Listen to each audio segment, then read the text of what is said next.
और पिता भी है। वो निराकार जब आया तो साकार समझ करके आया या निराकार समझ करके आया? किसका आधार लिया?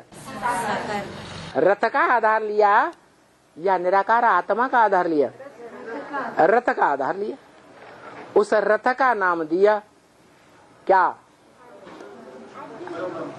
नहीं, परम ब्रह्म तो नाम दिया, लेकिन जब आया और ब्राह्मणों की नई सृष्टि रची परम ब्रह्म के द्वारा, तो साथ ही साथ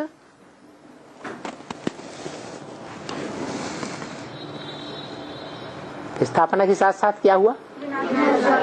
विनाश ज्वाला भी प्रज्वलित हुई। तो उसका निमित्त कौन?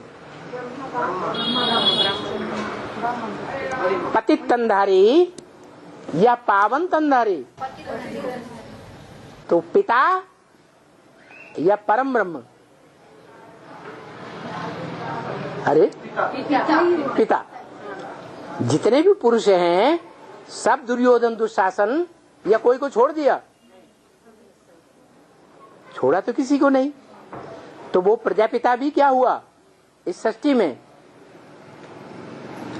अरे दुर्योधन दुशासन हुआ या नहीं हुआ? तो जो अपवित्रता का पालन करने वाली दुर्योधन दुशासन है वो विनाश करेंगे अपवित्रता से या कन्याएं माताएं करेंगी? है?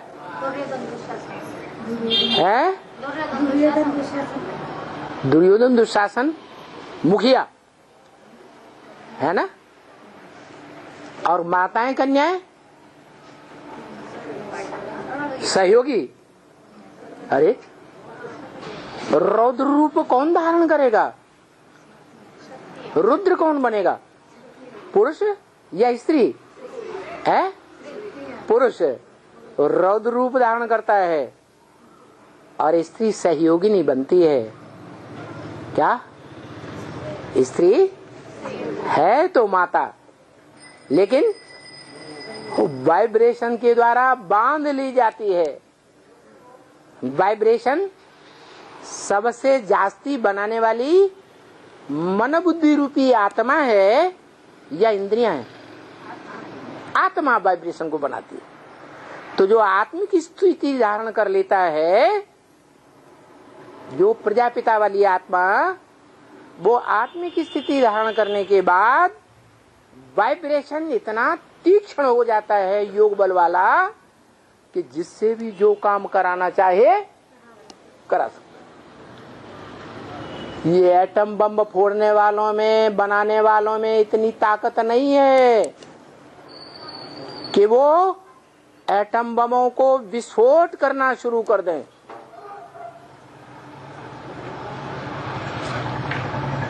भले 1945 में उन्होंने विस्फोट किए थे,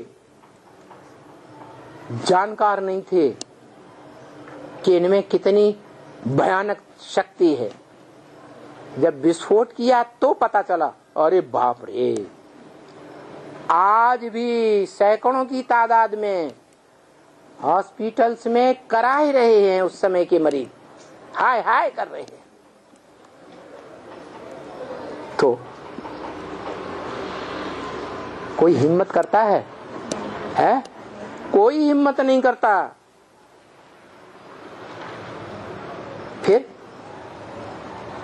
फिर कैसे विनाश होगा? हाँ, ये जो आत्माएं अपने शरीर का भान छोड़ देंगी, शरीर से बाहर निकल जाएंगी, ऐसे अनुभव करेंगी कि ये शरीर अलग पड़ा है और मैं आत्मा अलग। वो आत्मा जैसे सूक्ष्म शरीरधारी भूत प्रेत प्रवेश करते हैं, ऐसे वो आत्माएं प्रवेश करेंगी उन वैज्ञानिकों में, और उन हैस्मिक एनर्जी को उन्हीं के द्वारा फुड़वा देंगे। कभी का गायन है? कभी का गायन है, रामी रावण बनता है। कभी का गायन होगा ये। रावण माने क्या? रुलाने वाला। तो वो सबका बाप है या किसी 2, 4, 8, 10, 20, 50, 200, 250 करोड़ का बाप है? तो जब सभी का बाप है तो वो सारी दुनिया को रुलाने का टाइम आएगा तब की यादगार है या अभी की यादगार है? हाँ, वो रुलाने वालों का भी बाप है। रावण का भी बाप कौन? माया रूपी रावण का बाप कौन? माया तो बेटी है। अरे माया रूपी रावण का बाप कोई है या नहीं है? बस अंत समय की बात है या अभी की बात है? अंत समय वो धर्म पिताएं भी माथा टिकाएंगे, वो भी झुक कर जाएंगे, बाप मानेंगे कि मनुष्य सृष्टि का यही बाप है। इसी बाप से हमको कम से कम एक जन्म की जीवन मुक्ति मिलेगी। वो धर्म पिताएं भी मानेंगे। तो सारी सृष्टि का वो बाप है। इसलिए बोला है ब्रह्म वाक्य, दुनिया की ऐसी कोई बात नहीं जो तेरे पर लागू न होती हो। तेरे माने कौन? एक की तरफ इशारा किया, तेरे पर लागू होती है ये बात कि दुनिया की कोई ऐसी चीज नहीं है जो तेरे अंदर बीज में न समाई हुई हो। बीज में सारा वृक्ष समाया हुआ होता है। तो सारी सृष्टि रूपी वृक्ष में जो कुछ भी है, जो कोई भी पार्टधारी हैं, वो सभी पार्टधारी का पार्ट किस में समाया हुआ है? वो एक बीज में समाया हुआ है। इसलिए शास्त्रकारों ने लिख दिया है कि मनुष्य आत्मा 84 लाख योनियों में भ्रमण करती है। अरे कौन सी मनुष्य आत्मा 84 लाख योनियों में भ्रमण करती है?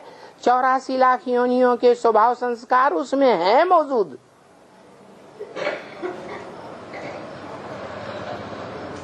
उसमें कामी कुत्तों का भी बाप का पार्ट भरा हुआ है। क्रोधी क्रिश्चियंस के बाप, क्राइस्ट के भी बाप का पार्ट भरा हुआ है।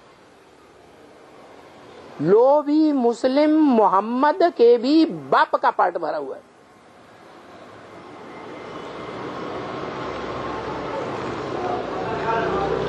जो गले में जकड़ा हुआ दिखाया जाता है वासुकी नाग,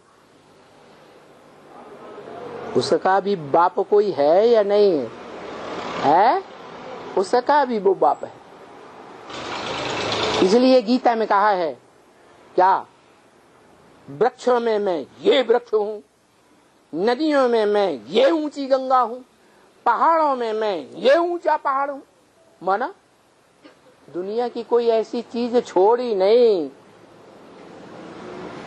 जिसका वो बड़ा ना हो। क्या गीता में साबित होता है कि नहीं कि दुनिया का सबसे बड़ा मुंह मियां मिट्ठू कौन? कौन? अरे गीता में जो बोला, इसमें मैं ये ऊंचा हूँ, उसमें मैं वो ऊंचा हूँ। अरे ऊंचा ऊंचा हूँ, ये अपनी महिमा जो की है वो मुंह मियां मिट्ठू नहीं है। तो कौन है?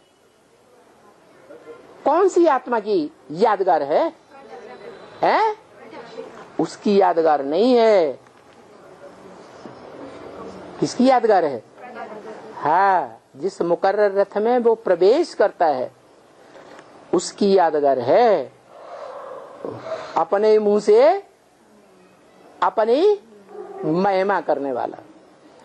और ये शिफ्ट, ये गुण हर मनुष्य आत्मा में है। कोई भी मनुष्य आत्मा अंत में अपने पार्ट से प्रसन्न हो जाएगी, ऐसे बोला है।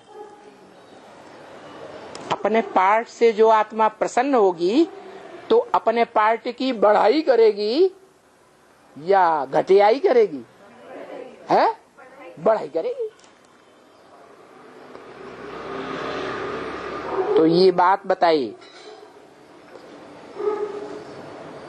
बाबा किसी से भी बात करते हैं, अभी किसी से भी बात करते हैं दुनिया वालों से, तो उससे फील होता है ना हमें बाप मिला हुआ है, तो उसे अहंकार नहीं कहेंगे। तो मिला हुआ नहीं है, मिला हुआ है, लेकिन बाबा ने तो बोला तो स्वाभिमान है कि अहंकार है? विकार है ना। इसे स्वाभिमान कहेंगे कि अहंकार? अहंग कहते हैं देह अहंकार को, अहंकार नहीं कहेंगे। अरे स्वाभिमान है। स्वाभिमान है।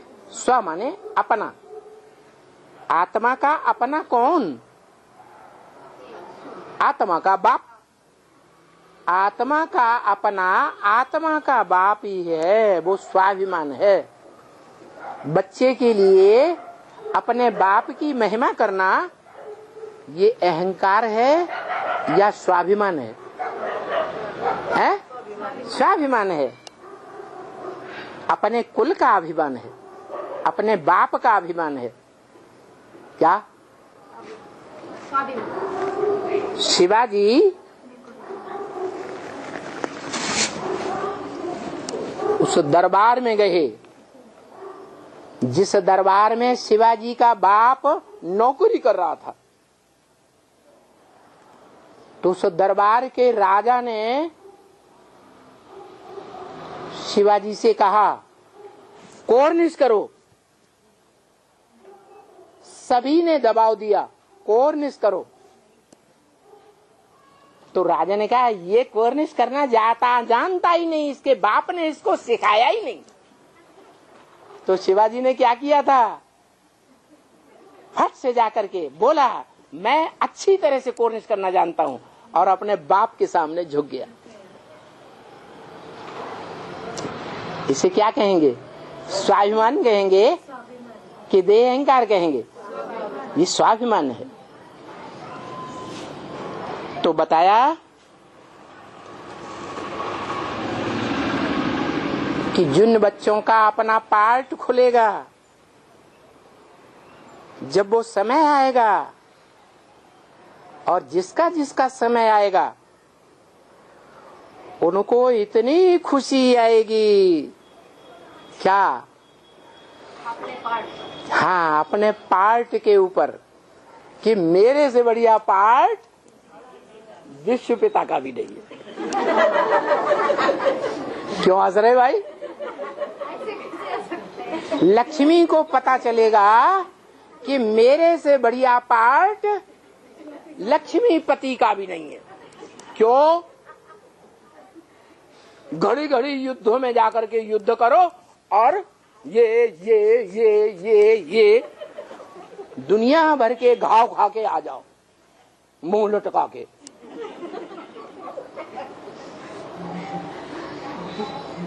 रनिवास में जाकर के वहां रानियों से परवरिश करवाओ, सेवा करवाओ।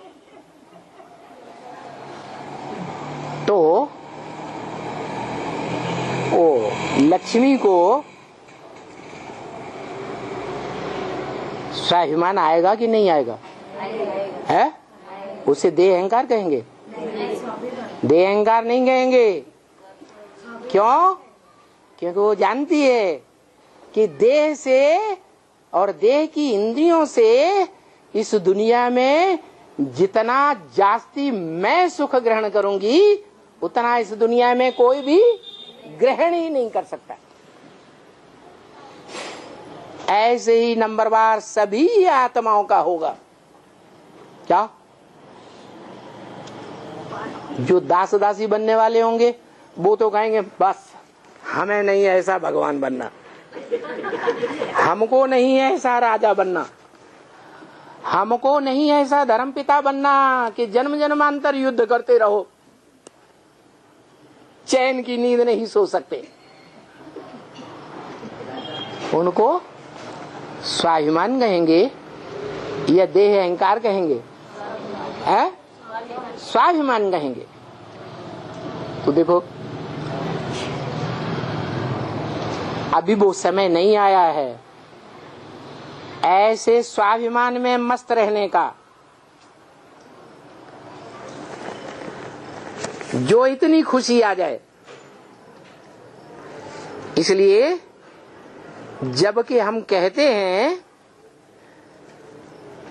कि अपने इस नाम से न्यारा बनो, क्या ये नाम एक जन्म के लिए अल्पकाल का है या सदाकाल का है?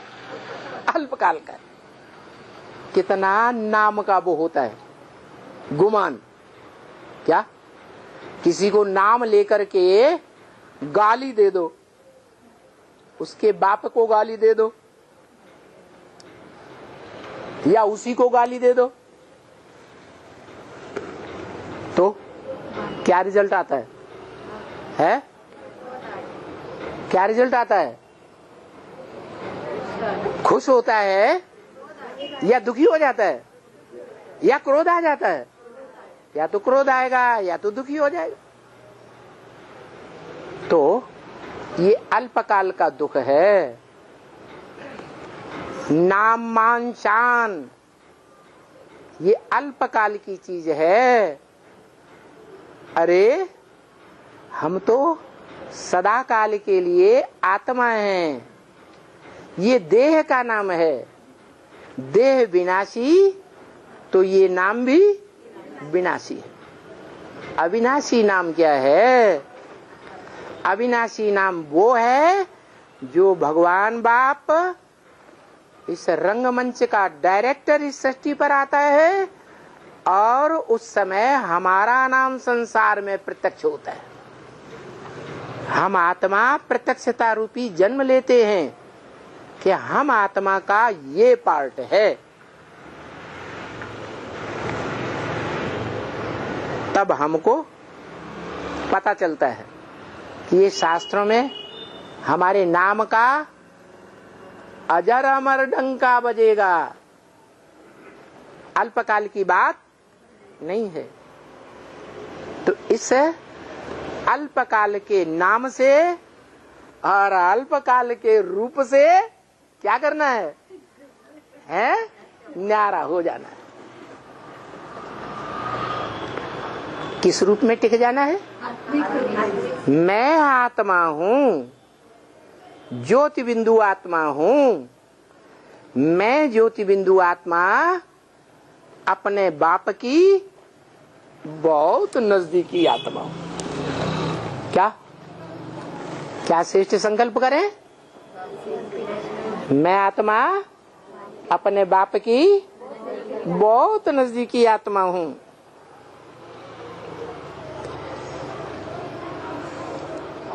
तो जब कहते हैं नाम रूप से न्यारा होना है,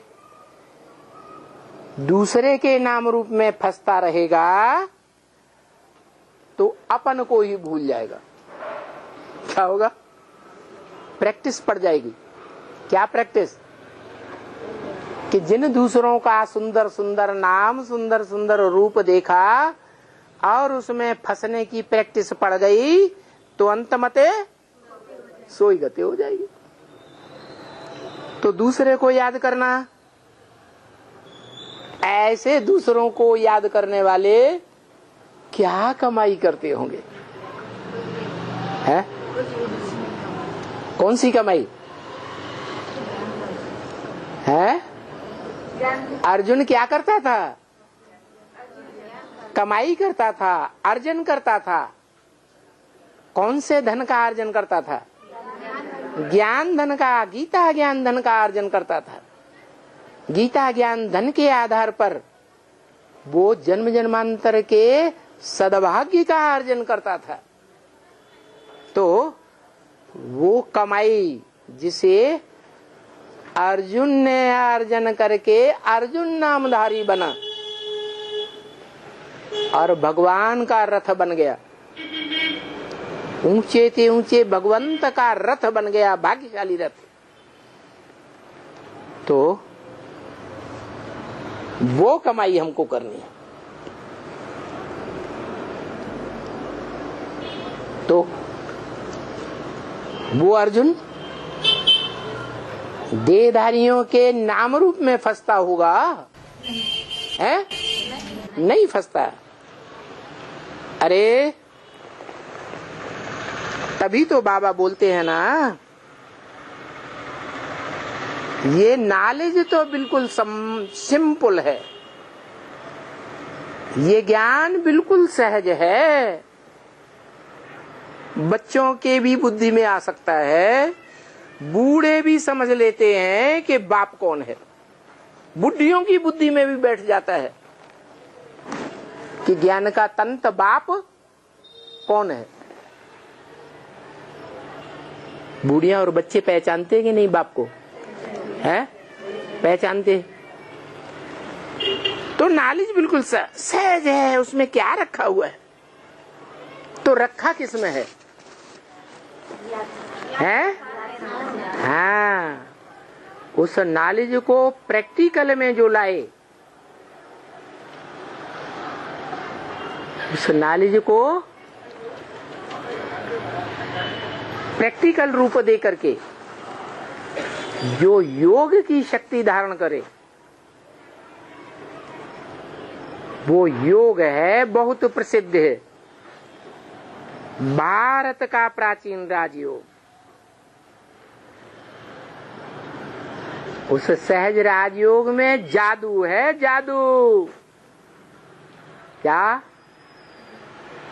ऐसा जादू कब करने लायक बनेंगे? है?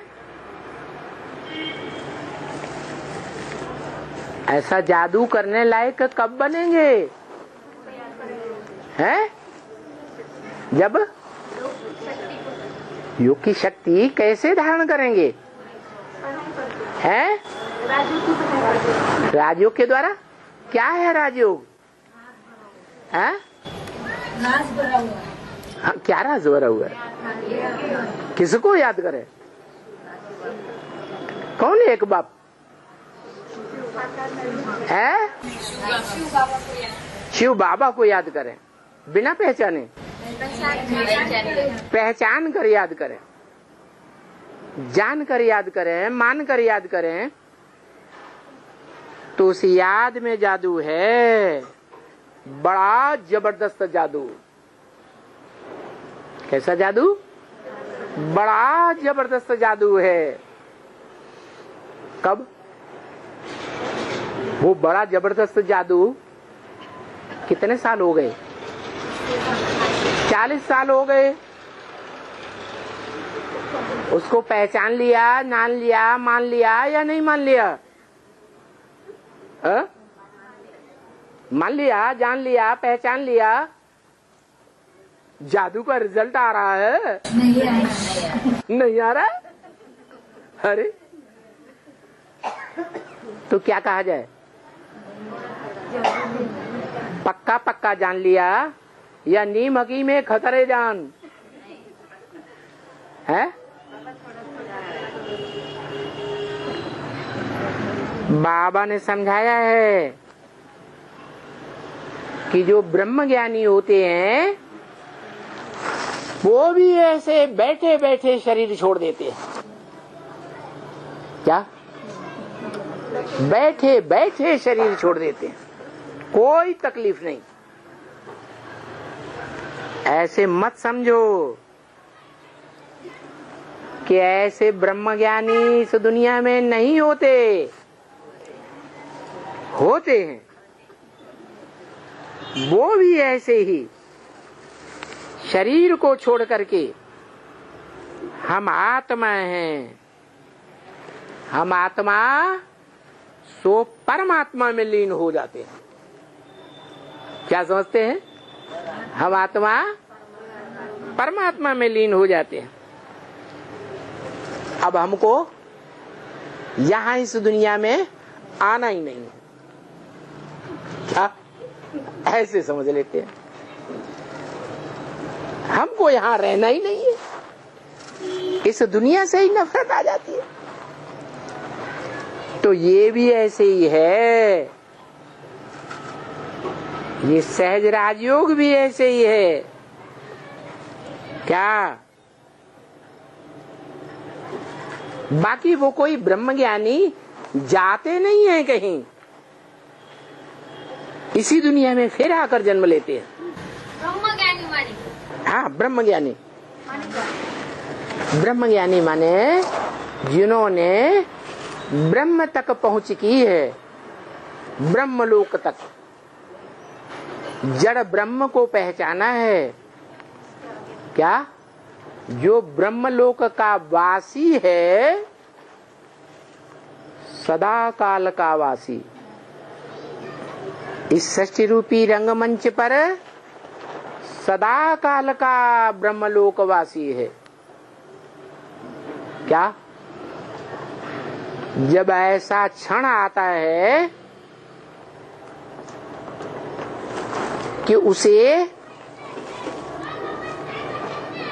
वो शांति नहीं मिलती, अशांत हो जाता है, तो जब वो अशांत हो जाता है तो जो सदा शांति धाम में रहने वाली आत्मा है वो उसमें प्रवेश कर जाती है। तो बताया तुम कोई ब्रह्मज्ञानी तो हो नहीं कि ब्रह्मा के ज्ञानी हो, है? ब्रह्मज्ञानी हो, है? तुम ब्रह्मज्ञानी तो हो नहीं, तुम तो ब्रह्मलोक के वासी हो। क्या? ब्रह्मलोक के वासी हो, और ब्रह्मा नामधारियों में जो परम ब्रह्म है उस परम ब्रह्म में जाकर रहते हो। क्या है? जो गीता में बताया कि सभी प्राणी मात्र उसके मुख में घुसे चले जा रहे हैं, माने सब की आत्माएं अपना शरीर छोड़ छोड़ करके उस स्वरूप में जैसे लीन हो जाते हैं। स्मृति में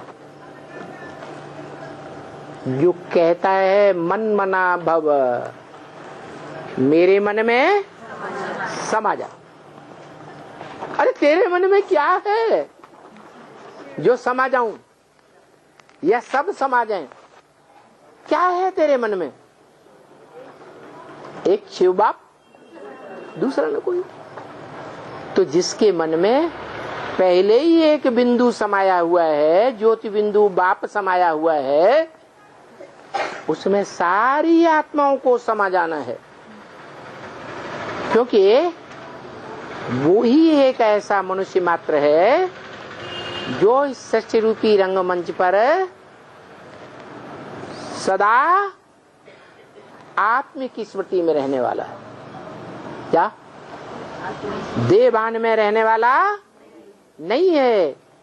जब ऐसी स्टेज आती भी है, एक क्षण आता है दुखी होने का, अशांत होने का, उसी समय वो प्रवेश कर जाता है।